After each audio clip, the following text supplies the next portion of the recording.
हाँ तो नमस्कार बच्चों, कैसे हो आप लोग सभी। आई होप आप लोग अच्छे होंगे, अपनी पढ़ाई को अच्छे से कर रहे होंगे। तो देखिए, आज के इस वीडियो लेक्चर में हम लोग क्या करेंगे कि फिजिक्स में जितने भी प्रीवियस ईयर में क्वेश्चन पूछे गए उन सभी क्वेश्चन का हम लोग डिस्कशन करने वाले हैं। ठीक है, अगर आप इस चैनल पर नए हैं तो चैनल को सब्सक्राइब कर लीजिए, क्योंकि आपको अब हर एक चैप्टर का वीडियो सीरीज बाय सीरीज मिलते रहेगा। ठीक है, तो देखिए पहला चैप्टर है कि प्रकाश का परावर्तन। देखिएगा, हर एक चैप्टर वाइज इसमें क्वेश्चन दिया गया है। ठीक है, यानी किस चैप्टर से कितना क्वेश्चन लिया गया है और उसमें से भी किस टॉपिक से कितना क्वेश्चन लिया गया है, सभी के बारे में है। ठीक है, तो देखिए पहला चैप्टर क्या है, प्रकाश का परावर्तन। ठीक है, तो लिखा है कि प्रकाश के परावर्तन के कितने नियम होते हैं। तो कितने नियम होते हैं, तो 2 नियम। ठीक है, चलिए आगे लिखा है कि एक प्रकाश किरण एक समतल दर्पण पर लंबवत आपतित होती है तो परावर्तन कोण का मान होगा, कितना होगा, तो 0 डिग्री, यानी इसका ऑप्शन नंबर डी इसका राइट हो जाएगा। ठीक है, चलिए आगे देखिए क्या लिखा है। आगे लिखा है कि एक अभिसारी किरण पुंज समतल दर्पण पर आपतित होती है तो परावर्तित किरण पुंज का मान होगा। ठीक है, तो ये अभिसारी ही होगा। क्या होगा, तो अभिसारी ही होगा। ठीक है, एक मिनट यहाँ है। ठीक है, ये क्या है, तो अभिसारी ही होगा। ठीक है, यानी इसका जो है ना ऑप्शन नंबर बी राइट हो जाएगा। ठीक है, चलिए आगे देखिए क्या लिखा है। आगे लिखा है कि समतल दर्पण द्वारा बना प्रतिबिंब होता है। ठीक है, तो समतल दर्पण द्वारा जो बना प्रतिबिंब होता है वो कैसा होता है, तो काल्पनिक होता है, यानी इसका ऑप्शन नंबर बी राइट हो जाएगा। ठीक है, चलिए अब आगे देखिएगा क्या लिखा है। अगला क्वेश्चन है कि किसी समतल दर्पण द्वारा आवर्धन का मान होता है। ठीक है, तो कितना होता है, तो +1 मान उसका होता है, यानी ऑप्शन नंबर ए इसका राइट हो जाएगा। ठीक है, चलिए आगे है गोलीय दर्पण। जो प्रकाश का परावर्तन में जो टॉपिक है गोलीय दर्पण, उससे क्वेश्चन पूछा गया। ठीक है, तो क्वेश्चन देखिए क्या लिखा है। क्वेश्चन लिखा है कि फोकस दूरी 20 सेंटीमीटर के अवतल दर्पण की वक्रता त्रिज्या होगी। ठीक है, अब देखो फोकस दूरी कितना है, तो 20 सेंटीमीटर है। ठीक है, और क्या पूछ रहा है, वक्रता त्रिज्या। तो आर बराबर फॉर्मूला क्या होता है, तो 2f होता है। ठीक है, यानी 2 का 2 और 20, मतलब f का मान 20, तो कितना हो जाएगा 40। कितना मान होगा 40। ठीक है, अब देखो 40 किस ऑप्शन में, ऑप्शन यहाँ दिया गया शायद। ठीक है, एक मिनट, ऑप्शन इधर है, एक इधर और है। ठीक है, यहाँ से है यहाँ, तो कितना इसका मान हो जाएगा, तो ऑप्शन हो जाएगा इसका ऑप्शन नंबर सी इसका राइट हो जाएगा। ठीक है, चलिए आगे देखिए क्या लिखा है।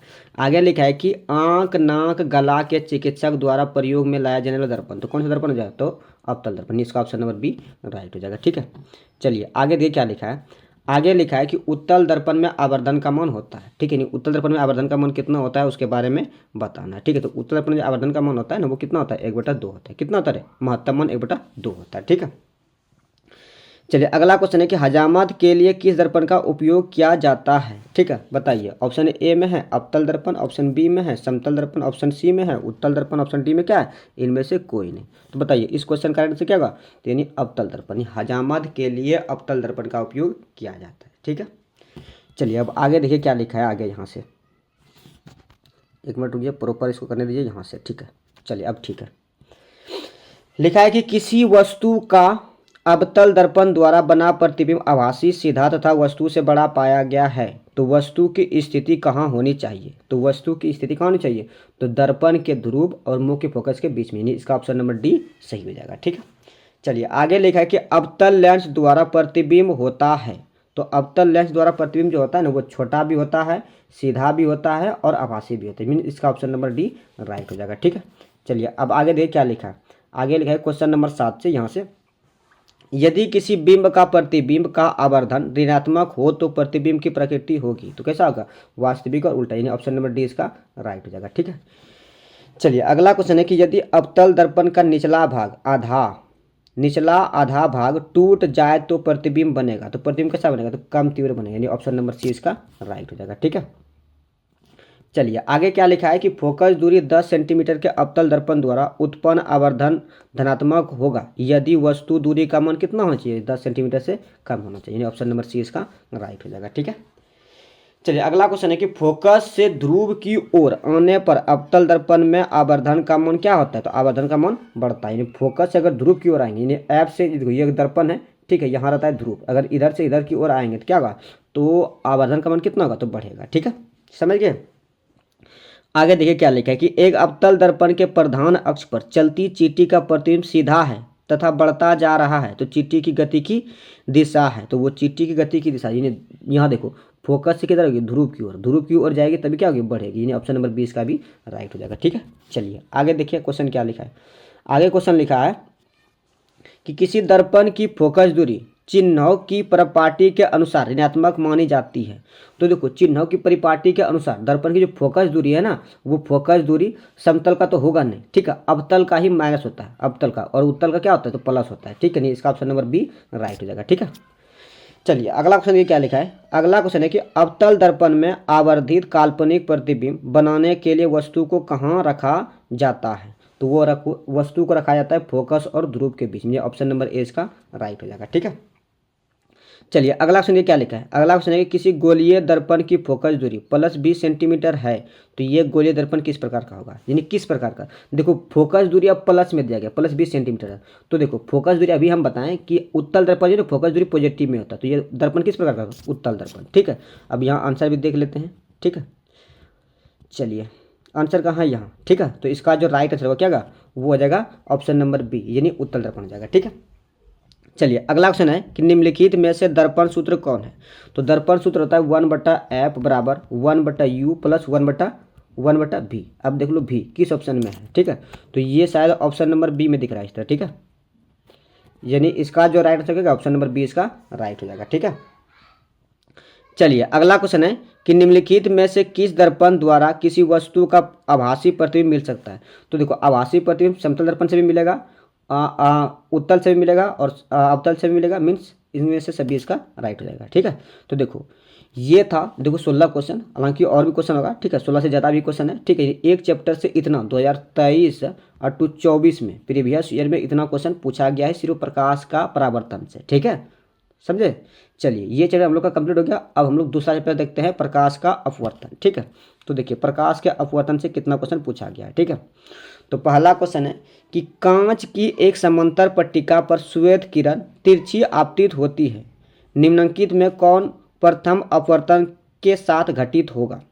लिखा है कि विचलन, ऑप्शन बी में है पूर्ण परावर्तन, ऑप्शन सी में है वर्ण विक्षेपण, ऑप्शन डी में है इनमें से सभी, ठीक है। तो इसका जो राइट आंसर क्या होगा, ऑप्शन नंबर ए इसका राइट हो जाएगा, ठीक है। चलिए आगे लिखा है कि वस्तु वायु का निरपेक्ष अपवर्तनांक वास्तव में होता है, ठीक है, तो वो क्या होता है, एक से अधिक होता है, यानी वायु का निरपेक्ष अपवर्तनांक जो होता है वो कैसा होता है, तो एक से अधिक होता है, कितना होता है, एक से अधिक होता है, ठीक है। चलिए अगला क्वेश्चन क्या है कि इनमें से कौन लेंस की क्षमता का ऐसे मात्रक, तो क्या होता है, डायोप्टर, यानी ऑप्शन नंबर ए इसका राइट हो जाएगा, ठीक है। अगला क्वेश्चन ये क्या लिखा है कि प्रकाश की किरण को मोड़ने की क्षमता को क्या कहते हैं, ठीक है, यानी प्रकाश की किरण को मोड़ने की क्षमता को क्या कहते हैं, तो लेंस की क्षमता कहते हैं, ठीक है, और लेंस की क्षमता का ऐसे मात्रक क्या होता है, तो डायोप्टर होता है, ठीक है। लिखा है कि वायु में अभिसारी लेंस है, तो वो क्या है, तो कांच का उत्तल लेंस, यानी वायु में अभिसारी लेंस जो है वो कैसा है, तो कांच का उत्तल लेंस है, ठीक है। तो इसका जो ऑप्शन नंबर सी है वो राइट हो जाएगा, ठीक है।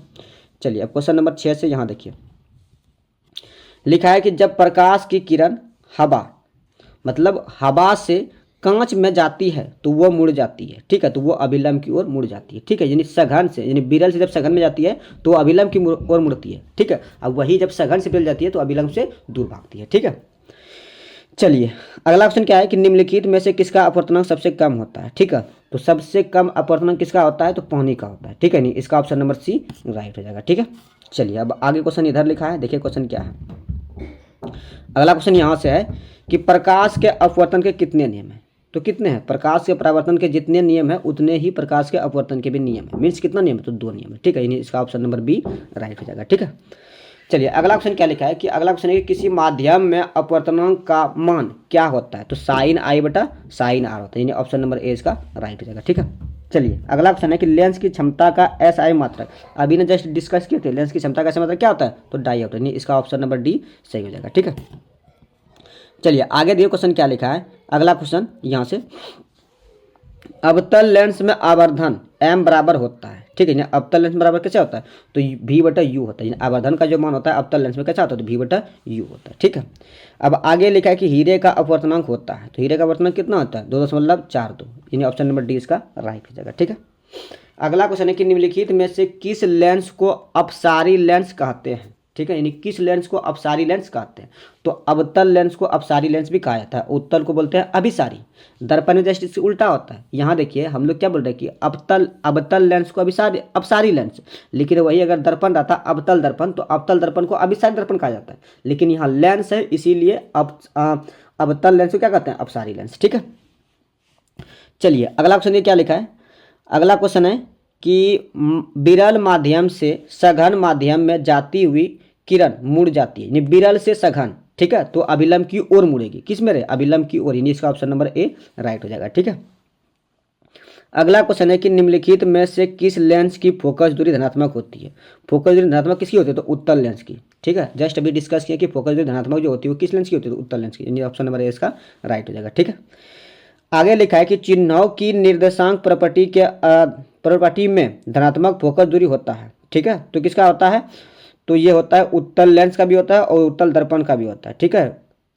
उत्तल लेंस और उत्तल दर्पण, यानी इसका ऑप्शन नंबर डी सही हो जाएगा, ठीक है। ऑप्शन नंबर डी सही हो जाएगा, ठीक है। यानी उत्तल लेंस का भी होगा और उत्तल दर्पण का भी हो जाएगा, ठीक है। ऑप्शन नंबर डी इसका राइट हो जाएगा, ठीक है।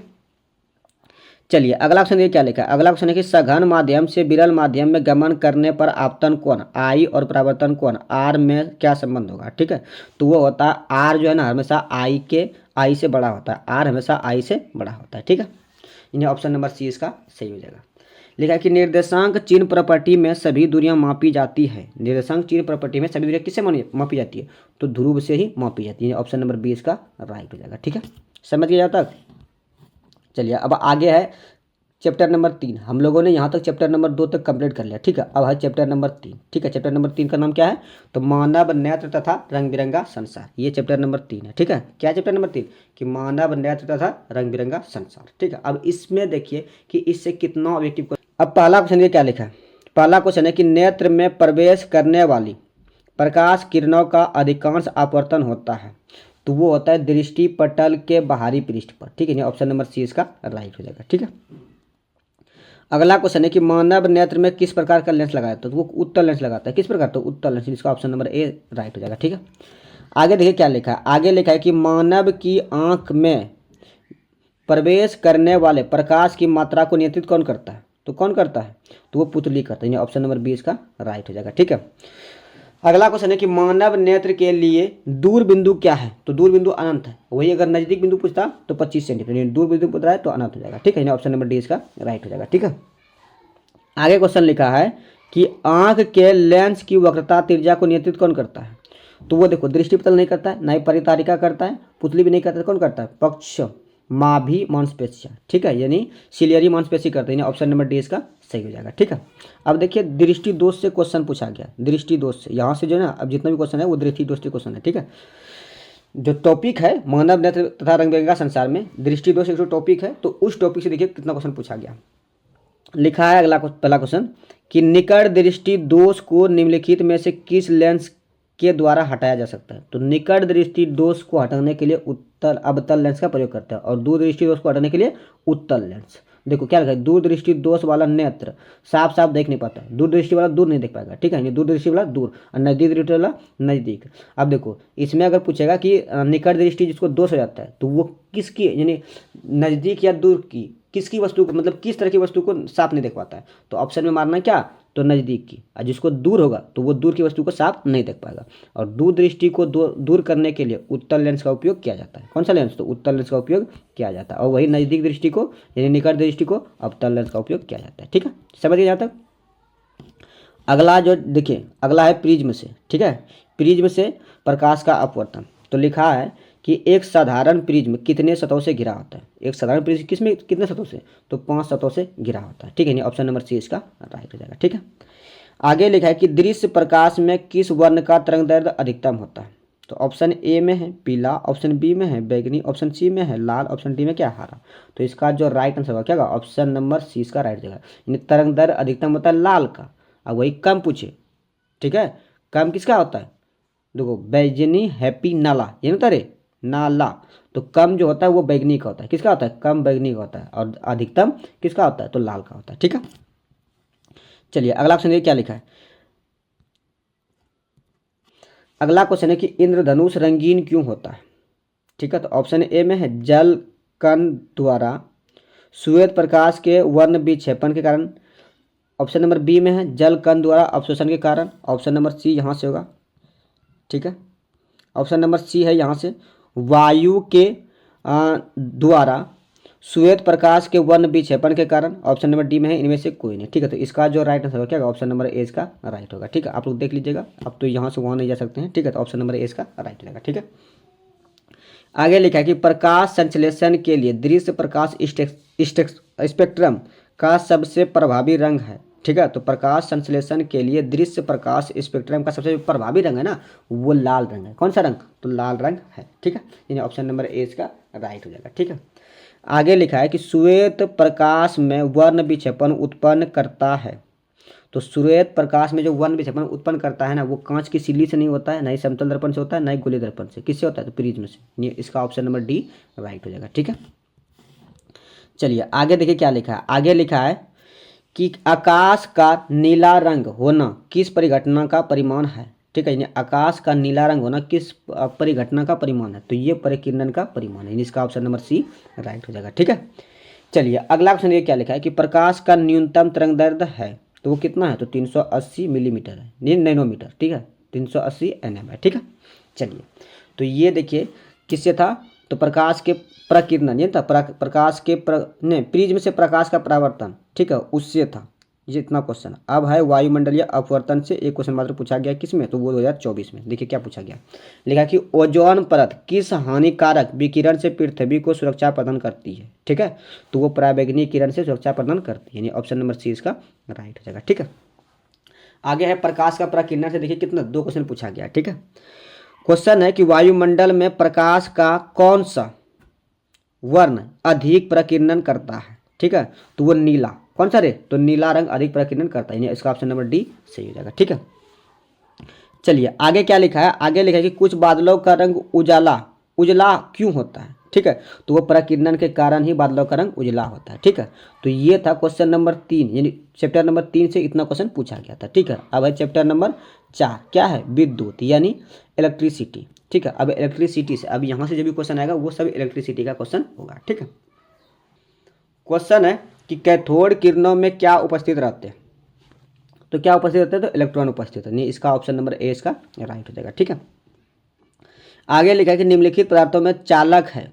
देखिए अभरक चालक नहीं है, कांच भी चालक नहीं है, और चीनी मिट्टी भी चालक नहीं है, तो बचा क्या? एल्युमिनियम। तो इसका जो राइट आंसर होगा क्या? ऑप्शन नंबर सी इसका राइट हो जाएगा। ठीक है, आगे लिखा है कि धात्विक चालकता पदार्थ के अंदर किस कण की गति पर आश्रित रहता है। ठीक है, तो वो इलेक्ट्रॉन पर आश्रित रहता है, यानी इसका ऑप्शन नंबर ए इसका राइट हो जाएगा। ठीक है, चलिए अब क्वेश्चन इधर है, यहाँ है क्वेश्चन।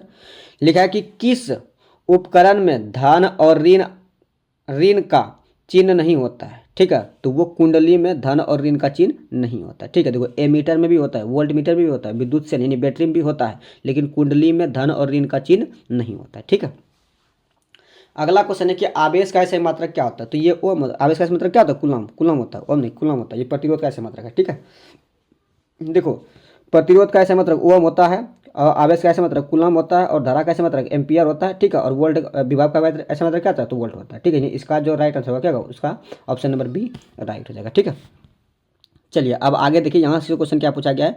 क्वेश्चन टॉपिक का नाम है विद्युत विभव और विभवांतर। देखिए क्वेश्चन क्या पूछा है। क्वेश्चन है कि एक सेल का विद्युत वाहक बल्ब 1.5 वोल्ट है, कूलम आवेश गुजारने पर कार्य, यानी W बराबर कार्य पूछा है। ठीक है, तो कार्य कितना हो जाएगा? तो 1.5 जूल हो जाएगा। कितना होगा? 1.5 जूल होगा। ठीक है, चलिए अगला क्वेश्चन है कि विभवांतर मापा जाता है। तो विभवांतर किससे मापा जाता है? तो वोल्ट मीटर से मापा जाता है, इसका ऑप्शन नंबर बी राइट हो जाएगा। ठीक है, चलिए आगे देखिए क्या लिखा है। आगे लिखा है कि वोल्टता V1 पर शक्ति P1 का एक प्रतिरोधक वोल्टता V2 पर शक्ति P2 का प्रतिरोधक की श्रेणी में जुड़ा है, समतुल्य प्रतिरोध होगा। ठीक है, तो क्या होगा? V1 का स्क्वायर प्लस V1 का स्क्वायर बटा V2 और प्लस V2 का स्क्वायर बटा P2। ये सॉरी, ये ऑप्शन नंबर ए इसका राइट हो जाएगा। ठीक है, चलिए आगे देखिए क्वेश्चन क्या लिखा है। आगे लिखा है कि एक एमीटर के 0 तथा 2 अंकों के बीच 20 विभाग है। एमीटर का अल्पतमांक क्या है? ठीक है, तो वो आ जाएगा 0.1 एम्पियर, यानी इसका ऑप्शन नंबर बी राइट हो जाएगा। ठीक है, आगे लिखा है कि सेल का विद्युत वाहक बल्ब है। ठीक है, तो वो क्या है? सेल द्वारा इकाई आवेश पर किया गया कार्य, इसका ऑप्शन नंबर सी सही हो जाएगा। ठीक है, चलिए अब है ओम के नियम से क्वेश्चन। देखिए ओम के नियम से क्या क्या क्वेश्चन पूछा गया वो देखिए। लिखा है कि एक विद्युत बल्ब के तंतु का प्रतिरोध 1200 ओम है। यह बल्ब 220 वोल्ट के विद्युत स्रोत से कितनी विद्युत धारा प्रवाहित करेगी, तो वो कितनी करेगी 0.18 एम्पियर। इसका ऑप्शन नंबर डी सही हो जाएगा। ठीक है, चलिए आगे देखिए क्या लिखा है। आगे लिखा है कि निम्नलिखित में से कौन सा सत्य है। ठीक है, तो एमीटर बराबर होता है वोल्ट मीटर बटा ओम। ठीक है, यानी वोल्ट बटा एम। ठीक है, यानी इसका ऑप्शन नंबर सी राइट हो जाएगा। ठीक है, चलिए आगे देखिए क्या लिखा है। आगे लिखा है कि प्रतिरोध का ऐसा मात्रक क्या होता है, तो ओम। अभी बताएं प्रतिरोध का ऐसा मात्रक क्या होता है, ओम। इसका ऑप्शन नंबर सी सही हो जाएगा। ठीक है, चलिए अगला क्वेश्चन देखिए क्या लिखा है। अगला क्वेश्चन है कि प्रतिरोध का मान बढ़ाने के लिए प्रतिरोधकों को जोड़ा जाना चाहिए, यानी प्रतिरोधकों को किस क्रम में जोड़ा जाना चाहिए। देखो, ना ही पास क्रम में जोड़ना चाहिए और ना ही समांतर क्रम में। ठीक है, तो इसका ऑप्शन नंबर डी सही हो जाएगा, यानी इनमें से कोई नहीं होगा। ठीक है, चलिए आगे देखिए क्या लिखा है। आगे लिखा है कि निम्नलिखित में से किस धातु से सोलर सेल बनाया जाता है, यानी सोलर सेल किस धातु से बनाया जाता है उसके बारे में बताना है। ठीक है, तो सिलिकॉन से सोलर सेल बनाया जाता है, यानी ऑप्शन नंबर बी में है सिलिकॉन, इसीलिए इसका जो राइट आंसर होगा क्या, ऑप्शन नंबर बी इसका राइट हो जाएगा। ठीक है, आगे लिखा है कि विद्युत प्रतिरोध के कारण चालक में उत्पन्न होता है, तो विद्युत प्रतिरोध के कारण चालक में क्या उत्पन्न होता है, तो उसमें प्रभाव उत्पन्न होता है, यानी उसका ऑप्शन नंबर सी सही हो जाएगा। ठीक है, अब देखिए विद्युत धारा यानी विद्युत जो चैप्टर था उसका जो अगला टॉपिक है क्या है, प्रतिरोध के निकाय का प्रतिरोध। ठीक है, प्रतिरोधों के निकाय का प्रतिरोध, उससे क्वेश्चन ये क्या पूछा गया। क्वेश्चन पूछा गया है कि प्रतिरोधकों के एक संयोजन में से एक प्रतिरोधक हटा लेने पर कुल प्रतिरोध बढ़ जाता है, ये संयोजित था, तो ये संयोजित किस क्रम में था, तो समांतर क्रम में था, यानी इसका ऑप्शन नंबर ए राइट हो जाएगा। ठीक है, आगे लिखा है कि यदि कई प्रतिरोध समांतर में हो तो उनका समतुल्य प्रतिरोध होगा। ठीक है, तो क्या होगा, प्रत्येक प्रतिरोध से कम होगा। क्या है, प्रत्येक प्रतिरोध से कम होगा, यानी इसका ऑप्शन नंबर बी राइट हो जाएगा। ठीक है, चलिए आगे देखिए क्या लिखा है। अगला जो क्वेश्चन है वो टॉपिक किस टॉपिक से है, तो विद्युत धारा का तापीय प्रभाव से है। ठीक है, लिखा है कि एक कमरे में 60 वाट 220 वोल्ट और 40 वाट 200 वोल्ट के दो उपकरण 100 वोल्ट आपूर्ति से जुड़े हैं। कुल उपयुक्त शक्ति का मान होगा कितना होगा, तो 25 वाट होगा। कितना रे, 25 वाट। इसका ऑप्शन नंबर ए राइट हो जाएगा। ठीक है, चलिए आगे देखिए क्या लिखा है।